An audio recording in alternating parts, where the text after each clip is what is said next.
March 14, 2012, my son Thomas lost his battle with the disease of addiction. I now belong to a club that no parent should ever belong to.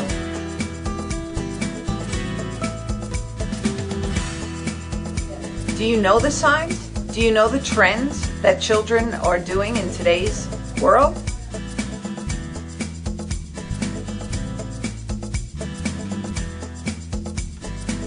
Do you know the signs and symptoms? Do you know the signs and symptoms of drug abuse? I want to empower and educate Long Islanders by bringing a force of professionals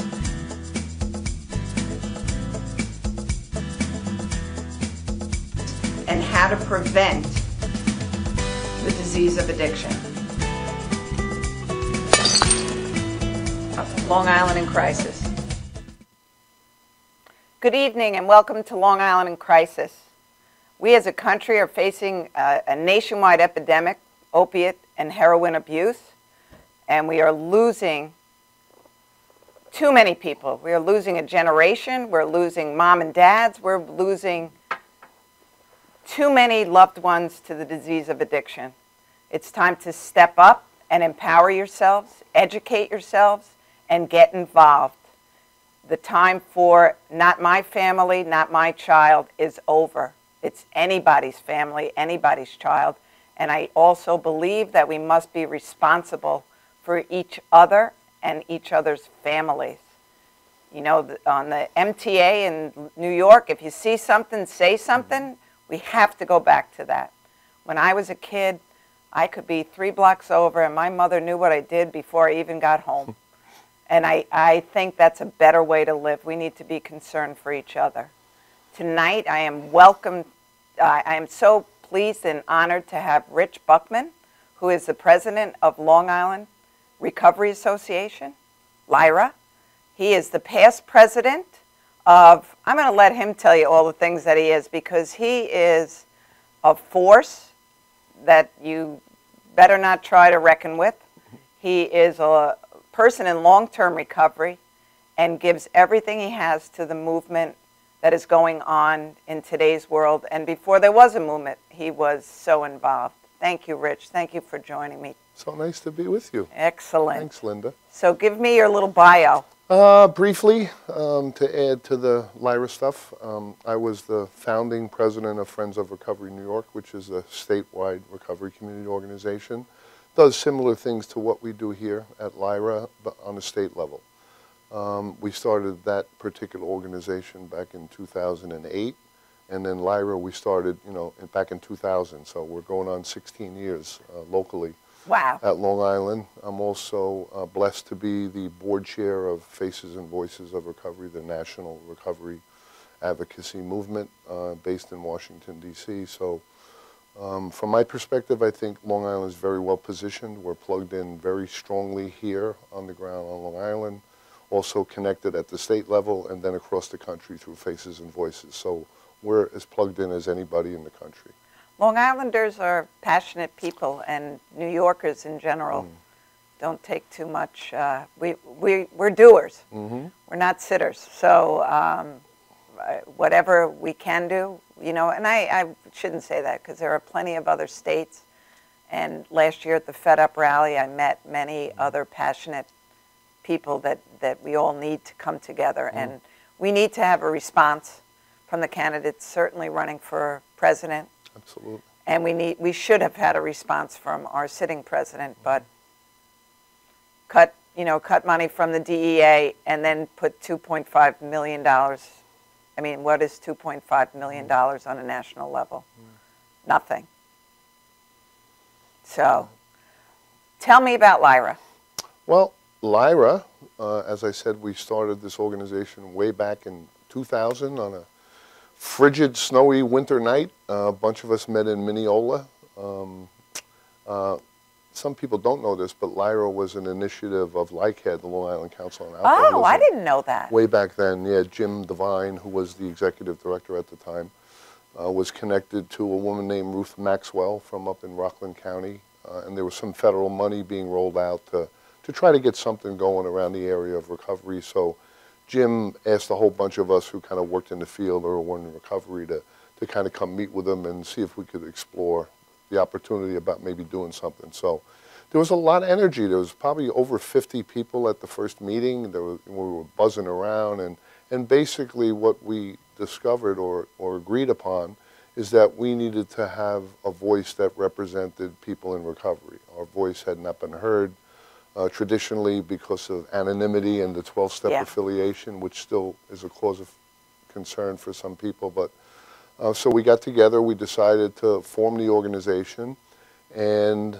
we, ever since then, you know, we continued to stay the course. And let me ask you, sure, what was the difference in 2000 with the epidemic, or and in today's world? What do you see the biggest difference of?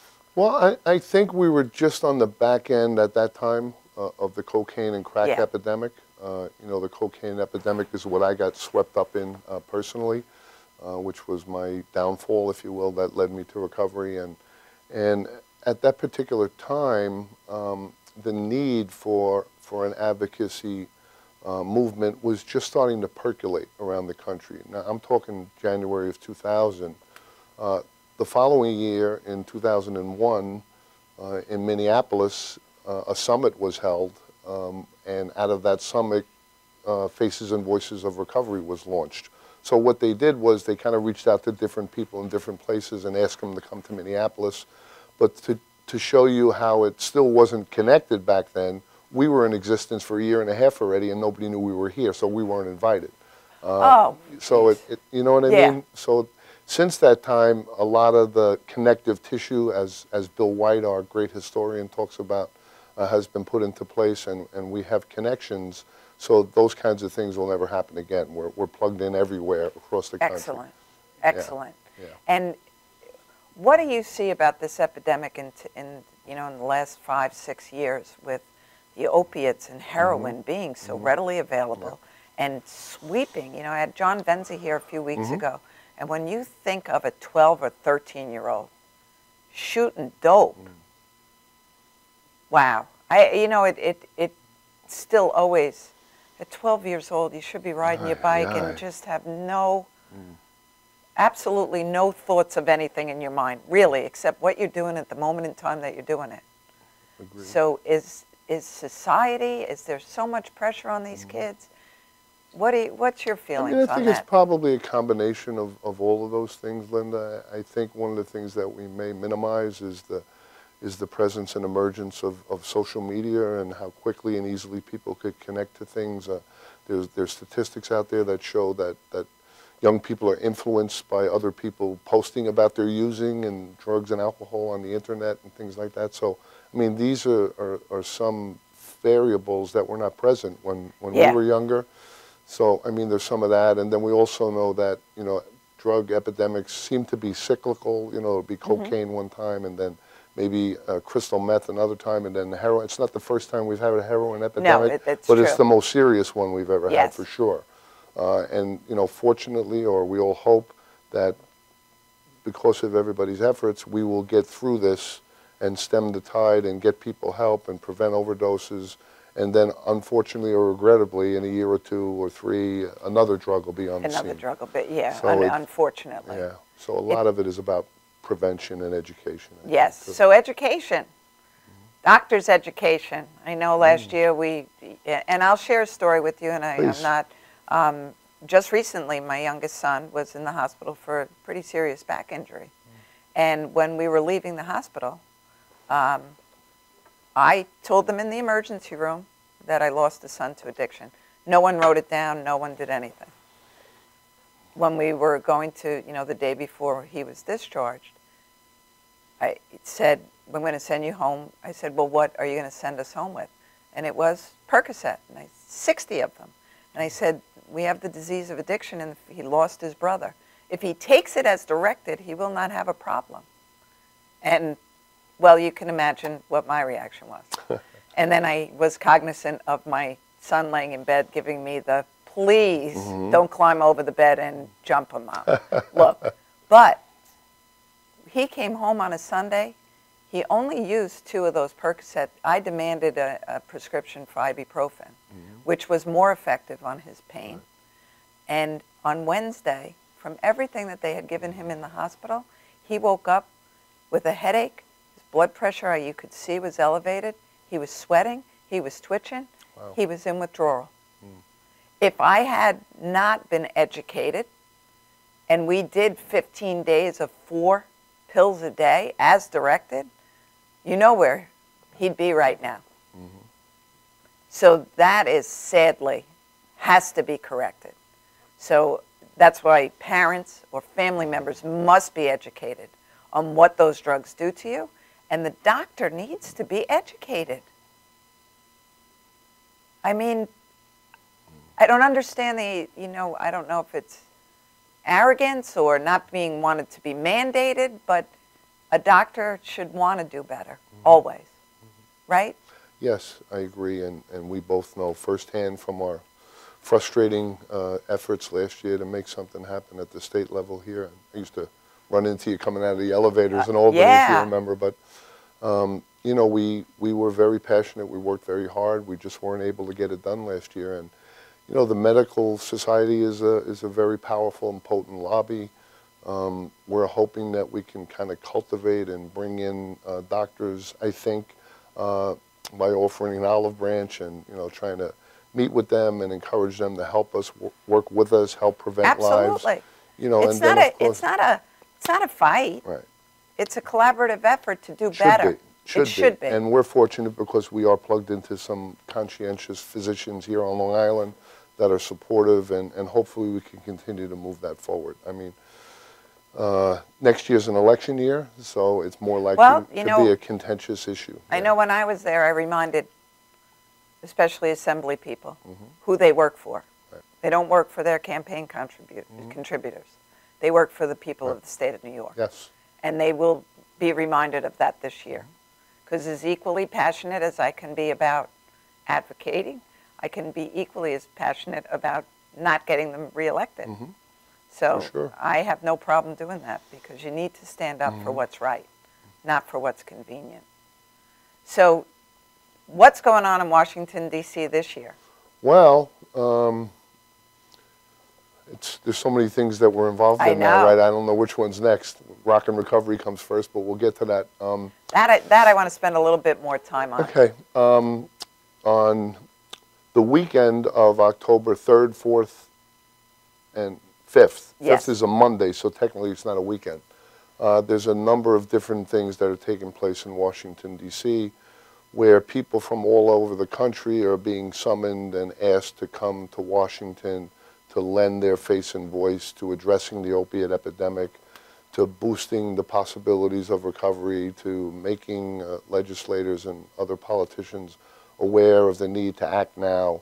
We're on the periphery of what's going to be a presidential election late next year, and we need people to understand that we are, in fact, a force to be reckoned with.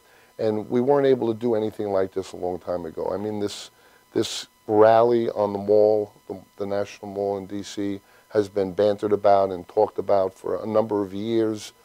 This year, folks think it might finally be time to be able to get 50,000 or 100,000 people to come to Washington, D.C., and then lend their face and voice. So on Saturday is the Fed Up rally that you mentioned earlier. And that's specifically really against the FDA. Right. Well, that issue is more dear to you than me, and you're better informed on that one. But it's really important because now a lot of those folks who are going to the Fed Up rally are also going to stay, because on Sunday is what's being called Unite to Face Addiction, major campaign. And I'll just say this first. Facingaddiction.org is the website, so you can go there and get all kinds of information about what's happening there. So we're very heavily involved in rallying and bringing people from Long Island. Lyra has 2 buses that are already going. There's at least 2 or 3 other buses that are going, and we're hoping to get some other buses from New York State. So some people will be going for just Saturday, some people will be going for Saturday and Sunday, and then on Monday is Advocacy Day on Capitol Hill. So folks are going to be spoken to and prepped and an advocacy training will be provided so that people can go to their federal representatives and address, a couple of common themes. The two particular areas of focus this year will be the Comprehensive Addiction and Recovery Act, affectionately known as CARA, which will continue to do some of the things we're talking about here to help combat the opiate epidemic, put more money into Narcan and naloxone trainings, money for first responders. It's also got components to a young people's component in there that will help address the issues with young people, including money for collegiate recovery programs. That's awesome. Recovery high schools. It also has a component in there for women who are pregnant, veterans, and it also provides funding for recovery community organizations. So when they say comprehensive, this bill really is comprehensive as far as our issues go. So that's one focal point that we're going to I'm going to hold you on that, and we'll be right back after this commercial. Okay, great.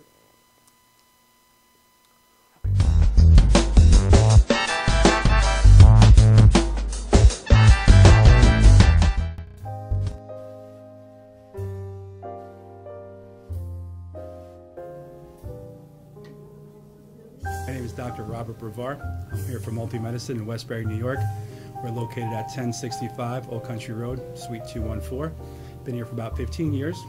The practice has medical doctors, physical therapists, chiropractors, acupuncturists.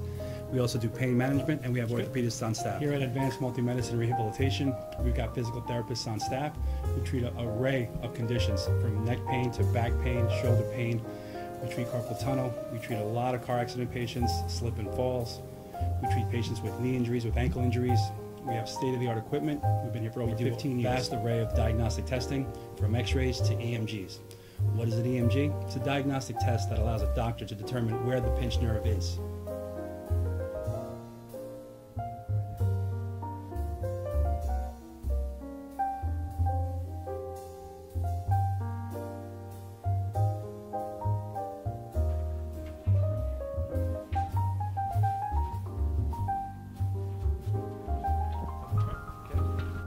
Cora is a physical therapist at Advanced Multi-Medicine and Rehabilitation. She's working on Stephanie, who was involved recently in an automobile accident. Stephanie has tight thoracic and cervical musculature, and Cora is doing some myofascial release work and some therapeutic stretching, doing it to help her with her pain. Vicky is also a patient here at Advanced Multi-Medicine and Rehabilitation. Vicky is now working her leg muscles, specifically her quadricep muscles, trying to strengthen them after an injury she sustained.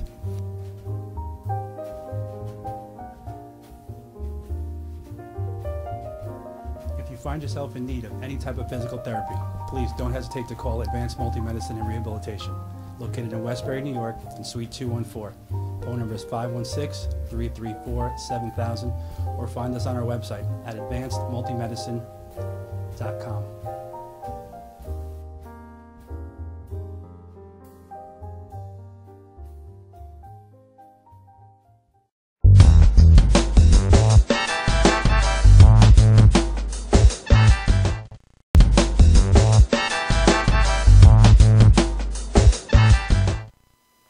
Welcome back to Long Island in Crisis with my special guest, Rich Buckman. So, Rich, we were just talking about the October 2nd is the Fed Up Rally. 3rd is the Fed Up Rally.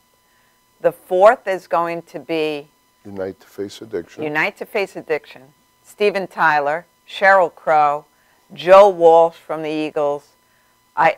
Who else? I mean, some of these other names are big names too, but not to me personally. Must be right, right. The Goo Goo Dolls. The Goo Goo Dolls. The Fray. I have heard of the Fray. Yes, absolutely. And then there's supposed to be some other special unnamed guests, so who knows? Maybe I mean, you know, so for nothing else, show up, show support, show solidarity for, you know, Unite to Face Addiction, and listen to a great show that day. Absolutely, absolutely. It will not go unnoticed. You know, and that's the thing that needs to come out. And thankfully, all these celebrities, because for some reason, you know, once somebody, you know, you with, how many years do you have, Rich? 27. 27 years. Not as important to the American public, which is baloney, as Steven Tyler. But It doesn't matter who gets the message across, That's as it. long as the message gets across. That's the one thing that we have to always take away Yes. too. Don't shoot the messenger. Just let them keep coming. Yeah, as long as So- they're bringing our message, we support them. Yeah. And fortunately, I guess, in New York State, for our federal representatives, I know we have Lee Zeldin, who was active in New York State, and now he's on a federal level. And we have Schumer, Chuck Schumer, Right. who has always come out and stood with us. Yes. And Kathleen Rice, right, who did a great job in Nassau County when Right. she was DA. And we're hoping she's going to do a good job at the federal level, too. Yeah. So, and they're relatively, I guess, freshmen. Is Well, that what they Kathleen call it? Rice and Lee Zeldin are freshmen. Yeah. So I guess it takes a little while to get your feet wet. Well, But I mean, I'll say this about Lee Zeldin, whether you agree with his politics or not, he knows our issues. He's supportive. He was supportive when he was a state senator. And he was the first congressional rep to respond to our request to become a co-sponsor of the CARA bill. So Lee Zeldin signed on. excellent. Sent him a letter. His rep called me, absolutely, be glad to sign on. Let us know what else you want us to be part of. It hasn't been so easy with the other congressional reps, and that's part of the campaign that we're working on now. I mean, I think my sense is that because in the House it's a Republican bill, the Democratic congressional reps are hesitant to sign on. I'm so and tired the of same hearing way that. in the Senate, you know, opposite, but they need to know that addiction is a bipartisan issue. They need to sign on. Both of these bills do have bipartisan support. The A Senate life bill, is a life. It really doesn't matter if it's a Whether it's- Republican life or a Democratic exactly. life. So we're targeting them. We'll be doing a lot more of that. You'll be part of it, of course, and hopefully our goal is to at least get the other 4 representatives who cover Long Island in some capacity, including Gregory Meeks, who does Western Nassau and Queens, Okay. along with Steve Israel, Peter King, and Kathleen Rice. Yes. So we've reached out to all of them. They haven't been very responsive yet, but they need to know that we will not stop until we get their support on this bill. Okay. Well, game on. Game on. Now, on September, is it 20, it's the 5th. 25th, Rock and Recovery Dance. And I think that's one of the best nights because it's free. It's a free event. Absolutely. All people in recovery, just come and have a great time. I know you give out scholarships. Yep. And I know that Rosemarie Oliveri is, Yeah. yes. And, He's one of the recipients yes. this year. And that's awesome. And Dr. Jeff Reynolds and Terry Kroll being honored.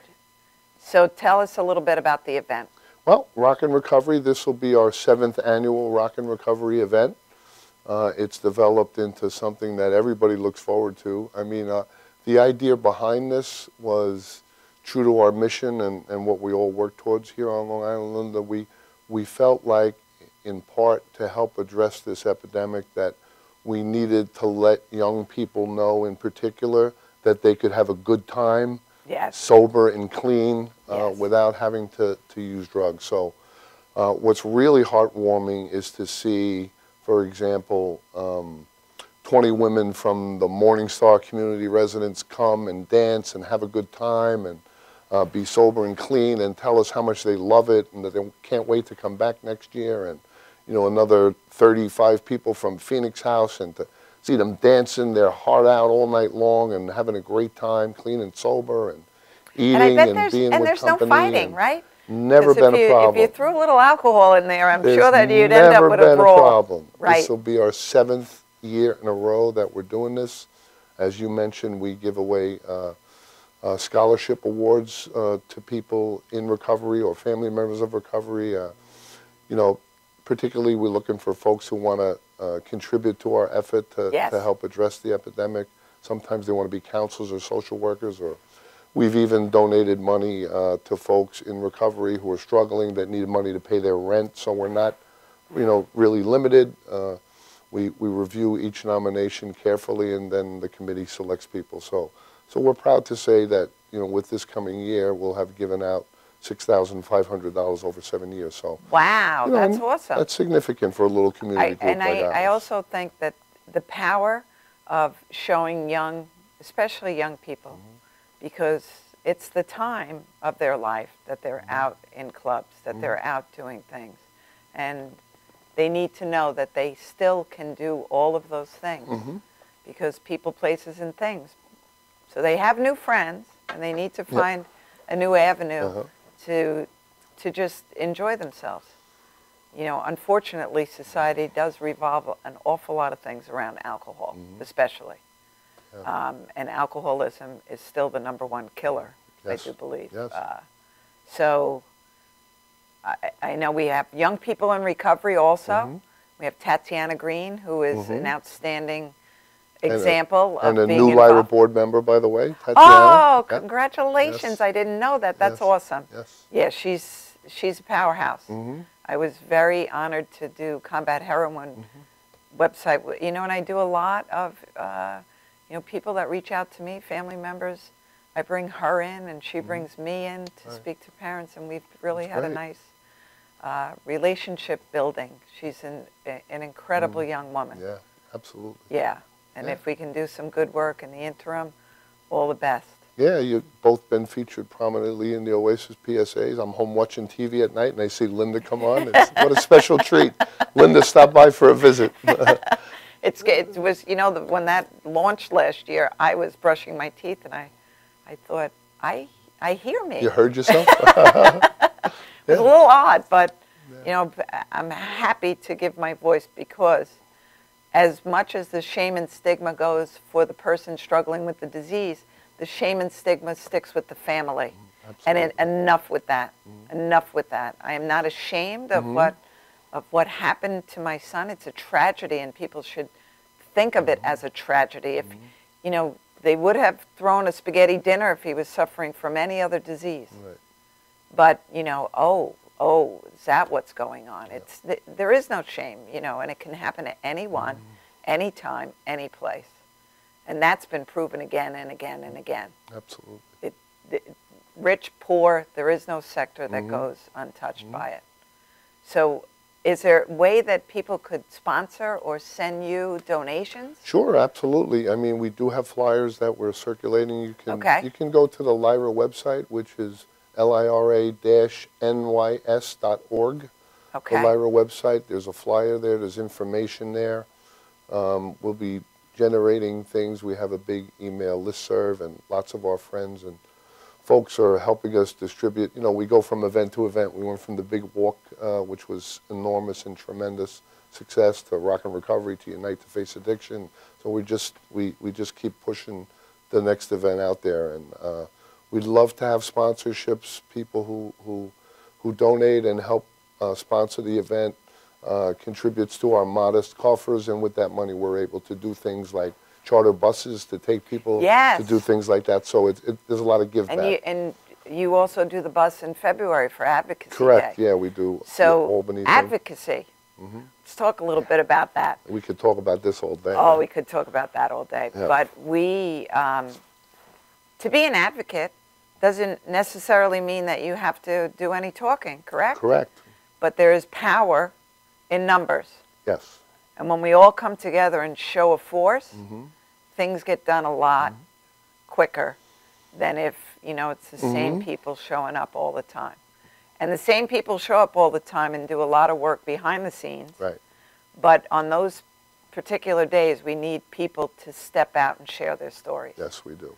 Absolutely. So what would you like to say for, you know, just to get involved, for people just to get involved? Well, I mean, I think I want to just speak a little bit to what you just mentioned, Linda, and we have a perfect example of the effectiveness and power of advocacy right here in New York.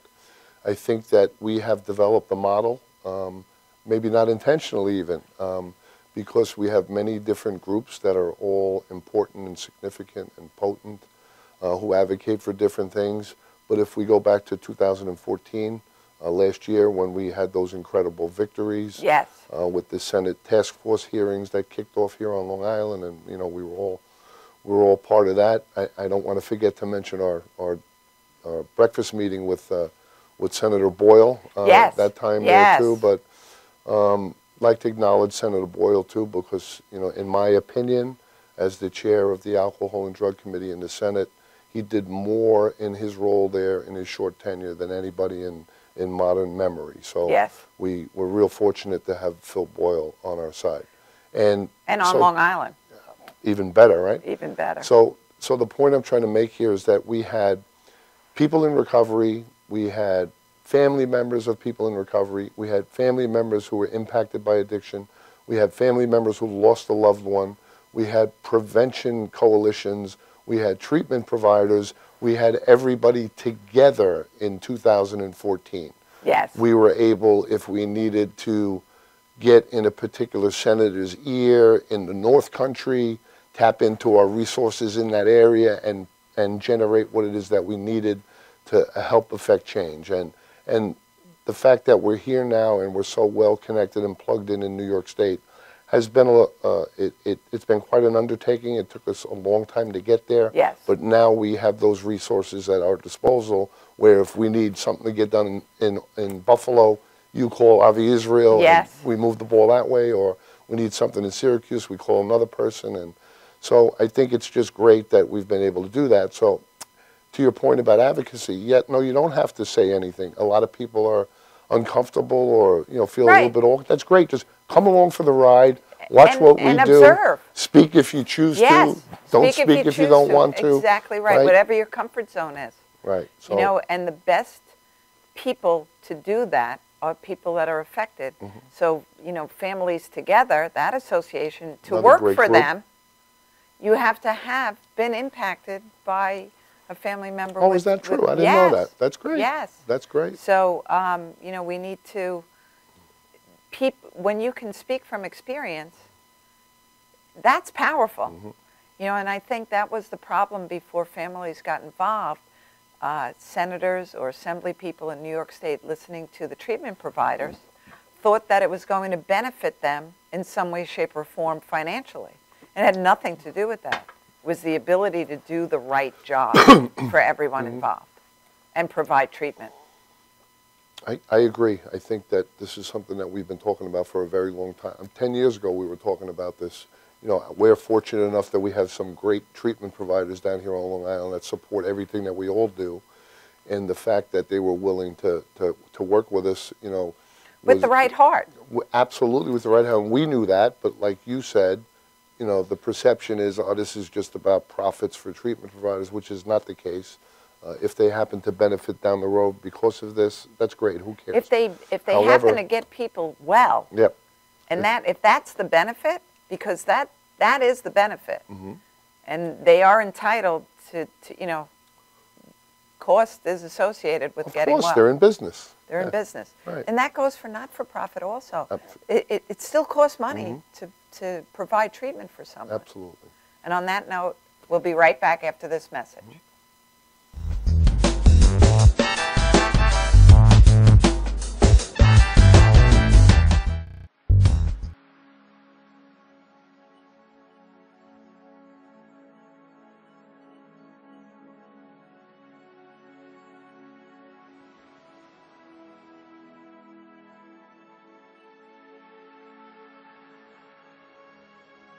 Hi, I'm Tatiana, and I'm a person in long-term recovery from heroin addiction.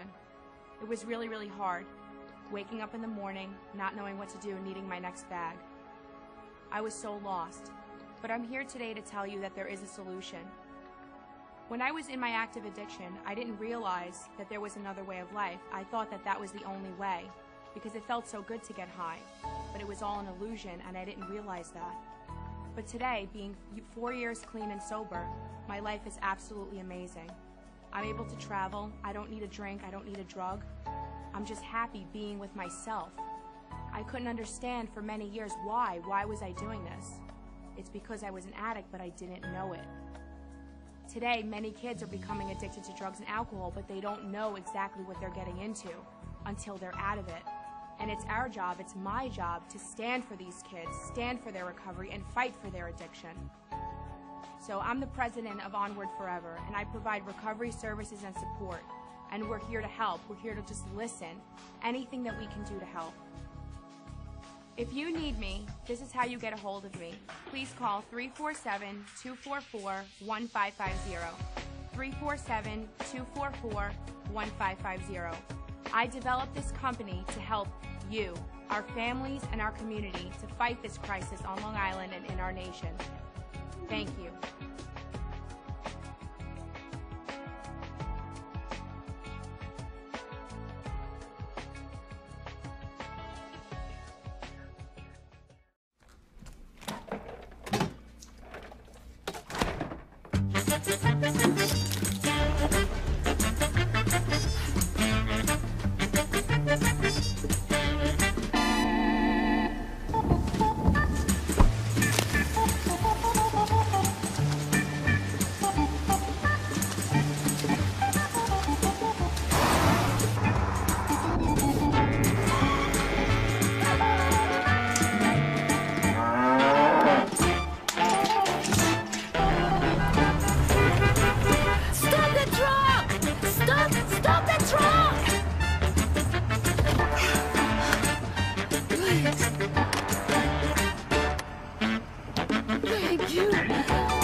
Welcome back to Long Island in Crisis with my special guest, Rich Buckman. So we were talking about advocacy. Yeah. And, you know, if you can't complain about a situation if you're not willing to step up and lend a hand. Mm-hmm. Well, that's what we think, right? Yeah. Well, all comers are welcome. You know, and as you know, I go back to 2014 when Lori Carbonaro, 9 weeks after losing her beautiful son Nicholas, was on the bus. Yeah. And you know, she did speak out at the press conference, and I know all she wanted to do was hold my hand. And for a little girl, she did a good hand holding. Yeah. And she's come a long way in a short time. And she's come a long way in a short time. And you know, we talk about that. So that was apparent on Sunday too. Whether you lost a child or you have a child struggling, we can all be together and understand exactly where you are in your walk with whichever your walk is. You know, and I will say, you know, the moms who have lost children and the dads, for us just to be together and to be able to talk, laugh, cry, scream, whatever you need to do. Nobody's looking at you saying, I can't believe you're laughing, you lost your child. You know, the unfortunate part is tomorrow's going to come whether you want it to or not. So it's how you handle tomorrow and what do you want to make of the rest of your life. That counts at that point in time. So the next thing I do, so we did get the bill passed for access to treatment. That fail first was no longer an option, which was my biggest thing. Absolutely. You know, failure at outpatient is the stupidest line I've ever heard in my entire life. It's criminal that they got away with that so long. It's criminal, and it's criminal to hear, which still he's not high enough for treatment. I still can't wrap my head around that. However, coming into this year, what I've known speaking with other families is everything now is medicine-assisted treatment. So you don't need inpatient still. We'll get you on Suboxone and you'll be fine. Right. Now Suboxone, well, tell us about, I know I used not the generic name, or I didn't use the name of the drug, I used the name of a company. So talk to me about the medicine-assisted treatment. Well, I think what's really become focal, if you will, now is at the federal level, the federal government is pushing medication-assisted treatment as a way to address the opiate epidemic. I think it's promising. We do know that more so the Suboxone thing seems to be going by the wayside a little bit in favor of Vivitrol, which cannot be abused, and you know, has promising preliminary results from some of the research. It's not a So, cure, though. No, it's I certainly, think that people need to certainly not a really, cure. that's the point that has to be hammered home. It's not a cure. It's to assist you. So, you know, you Right. don't have those little bad voices talking to you about wanting to get high. But it needs to be, you still need to be in an intensive outpatient program or in a 12-step fellowship, Right. but you need to be working on your mind. Absolutely. Absolutely, it's something that was missing during the Suboxone years when Suboxone was really the #1 adjunct with medicine. Many people were getting Suboxone. They were not doing the counseling part that Yes. they're supposed to be doing. As the regulations indicate, they were not doing that. Doctors were not making them do that. You know, And doctors were getting you rich. know, I will also say, all of a sudden it was cash only for a yeah, prescription and right. an office The visit. insurance couldn't cover it anymore. I guess the fortunate thing, if you will, is there was a limit on the number of clients that patients that a doctor could see. I think it was 35 at one time. Hopefully they'll raise that cap too. But there's definitely a place for medication-assisted treatment. Absolutely. We need to, I mean, we're talking about a medical condition here. It needs to be treated medically. It needs to be given the credibility and you know, equal footing like all other medical conditions. So I think it's promising, but at the same time, I do think we need to monitor it very closely and make sure that the clinical components, you know, accompany the medication-assisted treatment, because there's a whole other area of social factors that need to be addressed in addition to getting the medication. There was a film, and I don't recall the name of it. It was, though, about a doctor up in Vermont, a country doctor who saw the epidemic affecting his community. And he was a pediatrician, and he got trained in Suboxone. And it was such a well-made documentary. But he would have these kids come in, and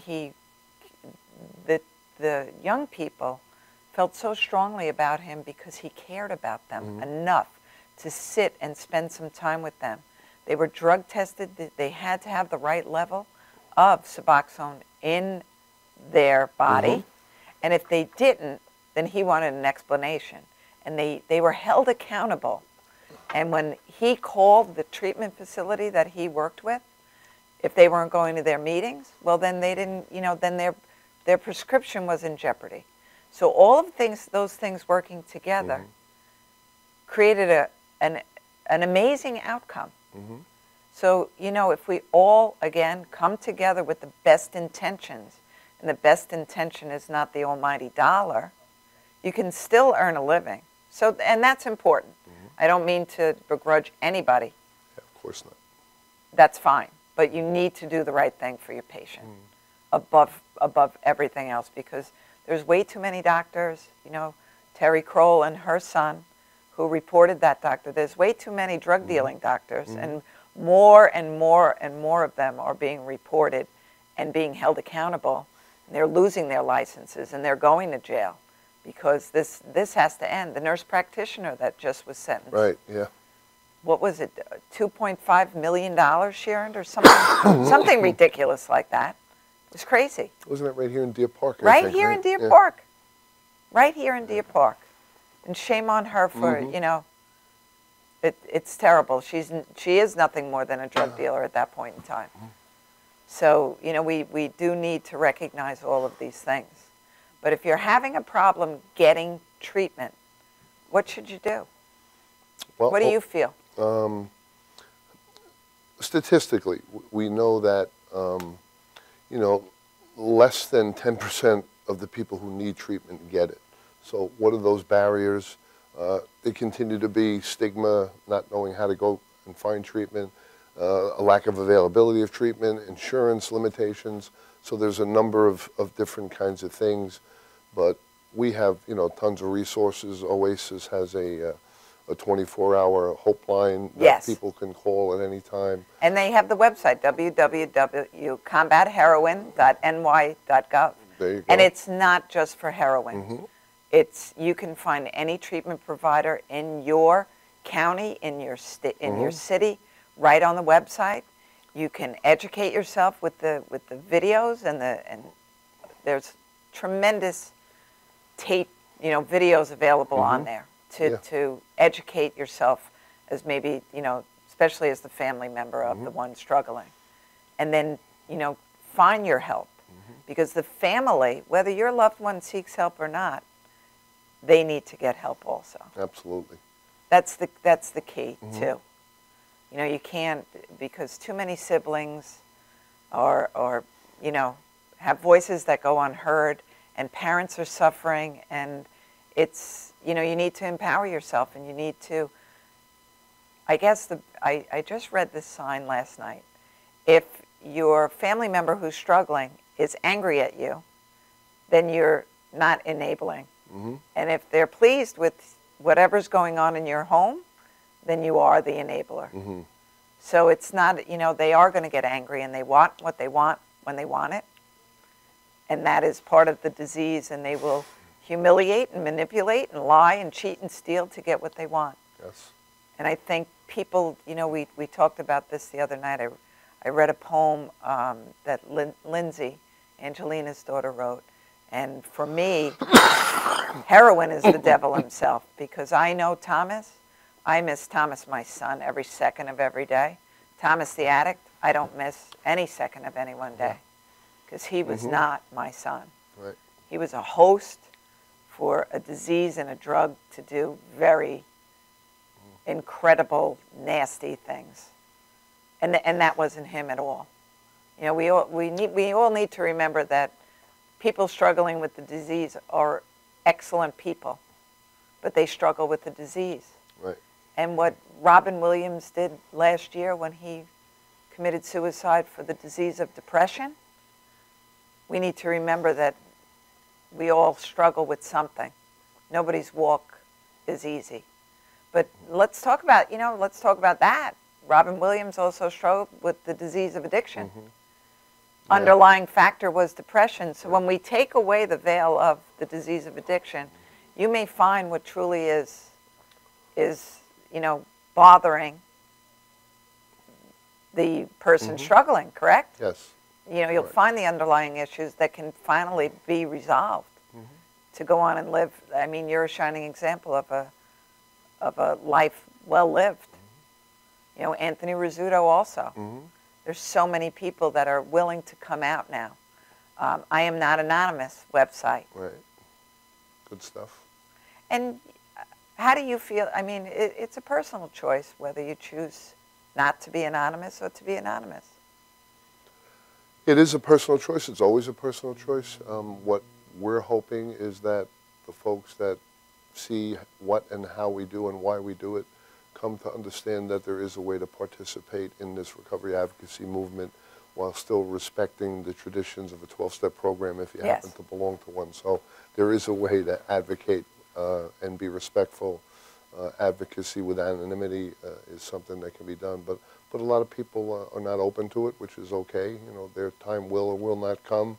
But for those of us who are out here, I mean, I happen to belong to, over the years, I've belonged to a number of different 12-step programs, and I've been doing this stuff for a long time. Never once have I ever identified myself as a member of a particular 12-step program.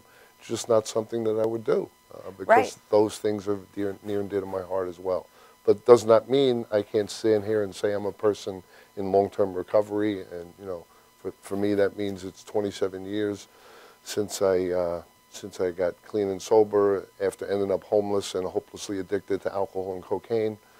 Fast forward 27 years, here I am. I'm a contributing member of society. What was your defining moment that you chose to seek help? Well, there's something that I read a long time ago, after I was clean and sober. It was a phrase, and I can't think of it off the top of my head, but sort of like when you get to a point where you can't live with your alcohol or drugs, or you can't live without your alcohol or drugs. When you get in that spot, for me, that's what happened. Okay. I realized that I hit a place where I felt totally lost, unloved, helpless, nowhere to turn. And for me, it was that defining moment. Now, that's not to say that in my mind I thought I was going to go and stop drinking or getting high. That wasn't my intentions. Right. My intention was to go away and rest up and get a tan and come home and, you know, and look good for the girls and all of that stuff, and then, you know, just do it on the weekends. And then when I got to treatment, which is why inpatient treatment is so important, Yes. it changed my entire focus, cracked my denial open, explained to me exactly what it is, what was going on with me, and from that point forward, never had to drink or use drugs again. But that's not why I went there. I went there for the reasons I said to you, and I had an eye-opening experience, you know what I mean? A Tiffany moment. Yes. And more people need to deserve to be able to have a Tiffany moment, which is why we need to continue to go after these insurance companies. Absolutely. You know, it's mind-boggling because if I, God forbid, had cancer, what's the magic number for remission? 5 years, right? So I would continue to get treatment, though, for the rest of my life, Right. whatever that treatment would you know, encompass. No questions asked. No questions asked. But, you know, and I use this example with the president of the New York State Insurance Plan. If, God forbid, I had breast cancer and it's a fatal progressive disease, and my insurance company said, we want you to take vitamins and go to a support group Right. for 6 months. We know you'll be much worse in 6 months, but we need you to fail at this particular option that we're giving you, and then we'll see what we're going to do for you. There would be outrage in everyone's mind. How could you possibly do that? But why is it that with the disease of addiction, and I almost feel that death is a treatment option that insurance companies go for. I really almost feel that way because we lose way too many people waiting to get into treatment, coming out after 6 days, you know, and then say, see, treatment didn't work for Right. them. Right. Baloney. You would not say that to anybody who's fought cancer, who fights diabetes, who fights heart disease. You know, with diabetes, if I choose not to exercise and lose weight, I still get my medicine. Right. And they continue to up my medicine. They'll do surgery and remove body parts as they get, you know, as I get sicker and sicker. But never is it said to me, we're going to withhold treatment because you're relapsing. You're not Right. doing what you're supposed to do. So what makes it different Well, I for think- that disease? I think one of the issues is that there's a behavioral component to addiction, so people see individuals acting in a certain way and think that they should be able to control that behavior and make the necessary adjustments, not taking into consideration the psychological factors that go along with that, and combine that with the biological stuff. So it's a complex disease that sounds like it's simple, but it's really not. So I think when we think about It's not a choice. it's certainly not a choice, It's but not a moral failing. But regrettably, there's still a perception out there that it is a choice. I That know. it's moral, that they're weak-willed people, that they shouldn't have to do that. And it's not about that. It's really not. On some level, fortunately, that perception is changing. We are That, making God willing, some progress, it and we have a changes. long way to go still. Yeah. Linda, we do. I know that other parents or other people would say, you know, for me with my son, take his phone away. Right. Well, that'll be very effective Yeah. because you have no concept of what I'm dealing with. No concept. It's not a choice that he's making. He's not behaving. He didn't wake up one day and say, I don't want to play Division I lacrosse. I want to be a heroin addict. Right. I want to destroy my siblings. I want to destroy my mom. I want to kill myself. He never woke up one day and uttered those words, as every other person that we've lost to the disease of addiction. It was not a choice.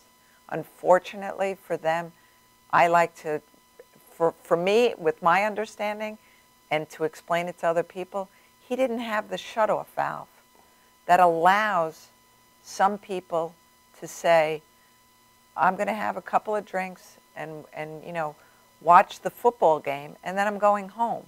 For the person struggling with the disease of addiction, it'll be, I need to stop and get more and more, Right. and I need to keep this party going. Does that make them bad? No. It just makes them, you know, it's a... Sick? Yeah, makes them sick. Right. You know, I would even, everybody's been on a diet, so... I could use one now. Right? Can you? But You know, is it easy to give up what you want to eat? No, it is not. And that may be a very simplistic way to look at it, but it really is the same. It's the same thing, right? Yeah, I mean, I think there's a component that the layman does not understand, Yeah. which is, I mean, there's a couple of ways to describe addiction. I mean, as you may know, I'm also a clinician, and I've worked in the field for a long time. There's a component to this where the person cannot predict with any degree of accuracy what's going to happen once they ingest that first drink, that first drug. They may have intentions of going out and doing a couple of things and then being home by midnight and be able to do that the first night. The second night they go out with the same intentions and the same plan.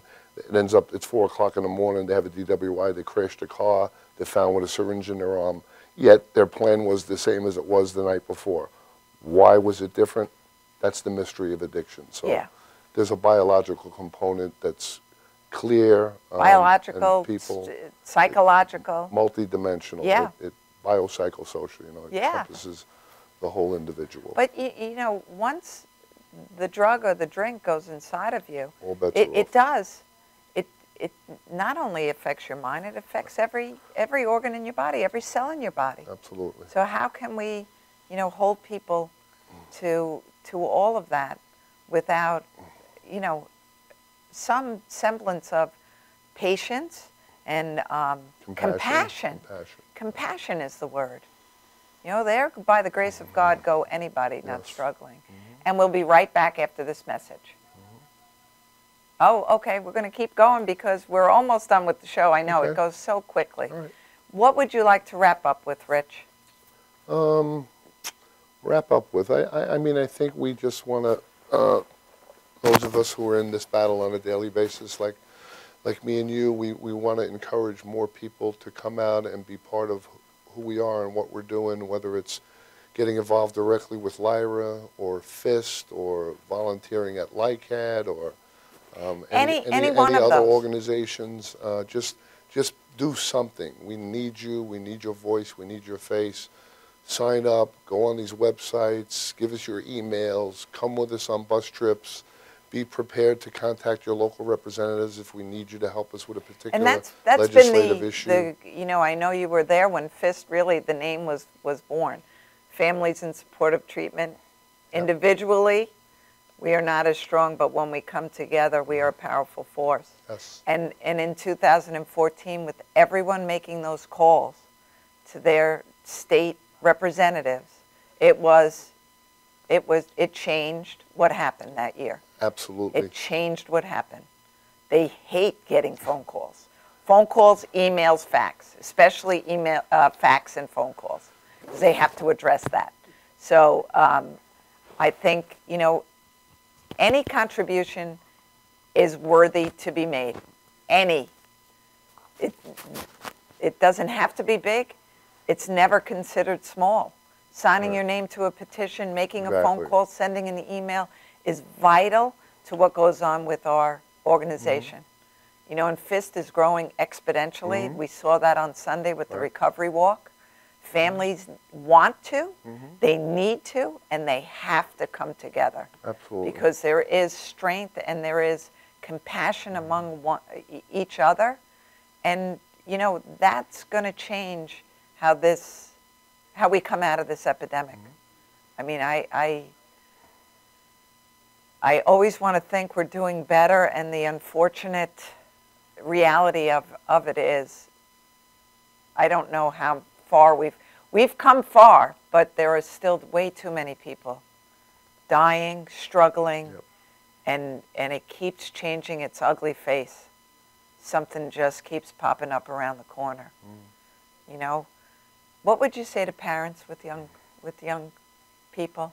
I mean, I think as never before, there's a time, there's a place to connect to other people who can guide you and mentor you, people, you know, wonderful parents such as yourself who are so dedicated to this mission. And I think the one thing that you hit on earlier is that the family presence in this movement has been, in my opinion, the most potent addition to the movement that we've known.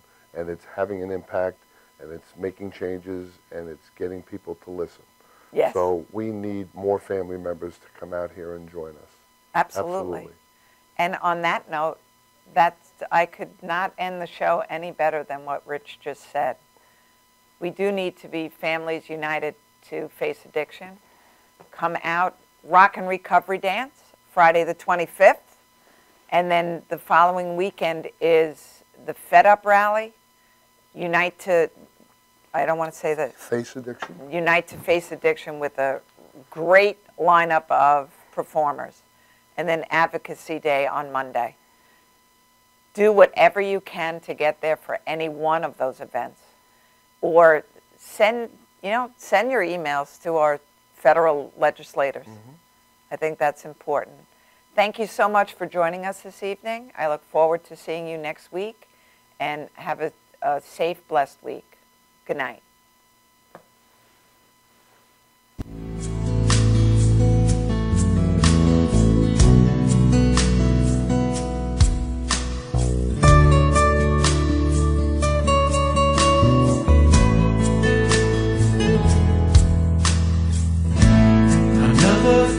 Hotel room, musty, peeling pale.